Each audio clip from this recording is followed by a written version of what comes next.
14 सितंबर 1964 को मुंबई में जन्मे आदित्य पंचोली अपने शुरुआती दिनों में अपने डैशिंग लुक्स के लिए काफी पसंद किए गए। हिंदी फिल्म के छोटे और गुमनाम निर्देशक राजन पंचोली के पुत्र आदित्य पंचोली को हिंदी सिनेमा में पहचान निर्देशक महेश भट्ट की फिल्म जख्मी जमीन से मिली। उसके बाद उन्होंने तरकीब, जोड़ीदार, आंखें, ये दिल आशिकाना, बाजीराव मस्तानी, यस बॉस जैसी कई सुपरहिट फिल्मों में काम किया। लेकिन इस बॉलीवुड स्टार का नाम फिल्मों से ज्यादा विवादों के कारण हुआ। झगड़ालू मिजाज के आदित्य पर रेप जैसे संगीन आरोप भी लगे हैं। एक समय में आदित्य पंचोली एक्ट्रेस पूजा बेदी के साथ रिलेशनशिप के कारण काफी चर्चा में थे। उस समय आदित्य शादीशुदा थे। आदित्य पंचोली और अभिनेत्री पूजा बेदी का रिश्ता आदित्य पर रेप का आरोप लगने के बाद ही टूटा था। दरअसल आदित्य पर आरोप था कि वह पूजा बेदी की गैरमौजूदगी में उनकी मेड का शारीरिक शोषण करते थे। इस बात का पता जब पूजा बेदी को लगा तो उन्होंने आदित्य पंचोली से अपना रिश्ता तोड़ लिया था। पूजा बेदी ने एक इंटरव्यू में बताया था, अक्सर उनकी गैर मौजूदगी में आदित्य पंचोली उनके फ्लैट आया करते। एक दिन जब मैंने अपने टीन एज हाउस मेड के गर्दन पर कुछ निशान देखे तो मैंने पूछा, ये किसने किया? तो मेड ने शर्माते हुए आदित्य पंचोली का नाम लिया। बाद में इस मामले में पूजा ने केस भी दर्ज कराया था, लेकिन मामला रफा दफा हो गया क्योंकि हाउस मेड ने बाद में कहा कि वह आदित्य पंचोली से प्रेम करती थी और हमारा संबंध आपसी सहमति पर आधारित था। उनके बेटे सूरज पंचोली का एक्ट्रेस जिया खान के सुसाइड करने के मामले में नाम आया था। जिया खान ने अपने सुसाइड नोट में बताया था कि वह सूरज पंचोली से रिलेशनशिप में थी और प्रेग्नेंट हो चुकी थी। उन्हें जबरदस्ती अबॉर्शन के लिए दवाइयों की हेवी डोज दी गई। न्यूयॉर्क में जन्मी और लंदन में पली बढ़ी जिया खान रिलेशनशिप में हुए इतने बुरे अनुभवों के बाद डिप्रेशन में चली गई थी और डिप्रेशन को दूर करने के लिए उन्होंने ड्रग्स भी लेना शुरू कर दिया था। ऐसे ही माहौल में एक दिन निशब्द, कजनी और हाउसफुल फिल्म से चर्चा में आई 25 वर्षीय जिया खान ने पंखे से लटककर अपनी जान दे दी। इस मामले में आदित्य पंचोली के पुत्र सूरज पंचोली कुछ दिनों की जेल की हवा खा चुके हैं। जिया खान सुसाइड केस के दौरान सूरज पंचोली और आदित्य पंचोली की मीडिया खूब फजीयत हुई थी।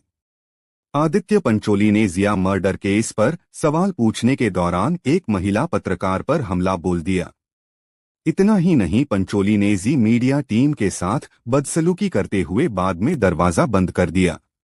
उन्होंने महिला पत्रकार के हाथ पर बार बार दरवाजे को पटका, जिससे उसे चोट आई।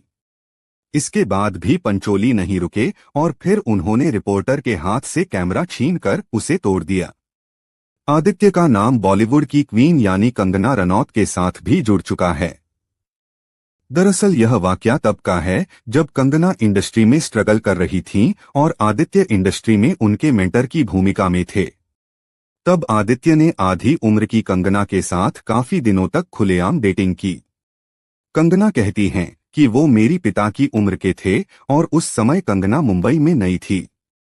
कुछ महीनों तक कंगना को लगा इस अजनबी शहर में ईश्वर ने कोई फरिश्ता उनके लिए भेजा है। कंगना को भी उनका साथ अच्छा लगने लगा। उन्हें काम भी मिलने लगा था। लेकिन दोस्ती के नाम पर डे बाय डे वो कंगना पर हावी होते जा रहे थे। उन्हें लगा वो उनके चंगुल में फंस चुकी थी।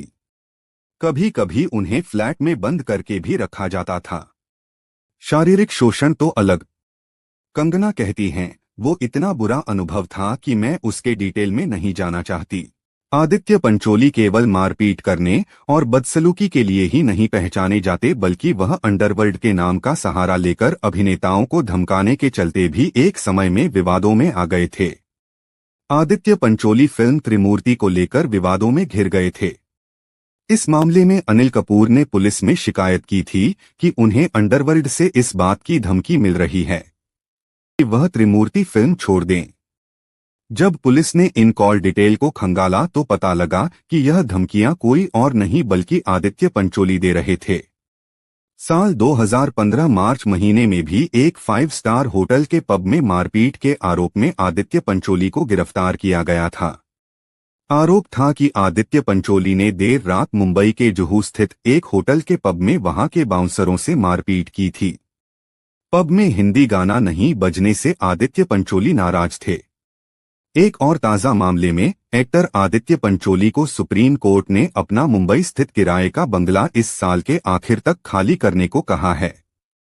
एक मीडिया रिपोर्ट के मुताबिक सुप्रीम कोर्ट ने पंचोली से कहा, आप बड़े आदमी हैं, आप एक फ्लैट खरीद सकते हैं, आपका बर्ताव सही नहीं है। 58 साल के पंचोली मकान से जुड़ा यह केस बीते 30 साल से लड़ रहे थे। आइए जानते हैं क्या है मामला। 1960 में पंचोली के पिता ने 150 रुपए प्रति महीने के किराए पर जुहू में यह बंगला रेंट पर लिया। बंगले की ओनर ताराबाई हाटे ने पंचोली परिवार के खिलाफ 1977 में केस फाइल किया। ओनर ने आरोप लगाया कि पंचोली ने कई महीनों का रेंट नहीं दिया। इसके बाद से यह मामला कोर्ट में है। मामला मुंबई हाई कोर्ट पहुंचा। यहां भी पंचोली के खिलाफ फैसला आया। कोर्ट ने उन्हें मकान खाली करने और बकाया चुकाने का आदेश दिया। इसके बाद पंचोली सुप्रीम कोर्ट पहुंचे। यहां पंचोली की ओर से दलील दी गई कि उन्हें बकाया रकम सेटल करने का कोई नोटिस नहीं मिला। इस दलील को भी फाइनली सुप्रीम कोर्ट ने खारिज कर दिया और किराए का बंगला खाली करने का आदेश दिया। ऐसे और भी कई छोटे मोटे विवाद आदित्य पंचोली से जुड़े हैं।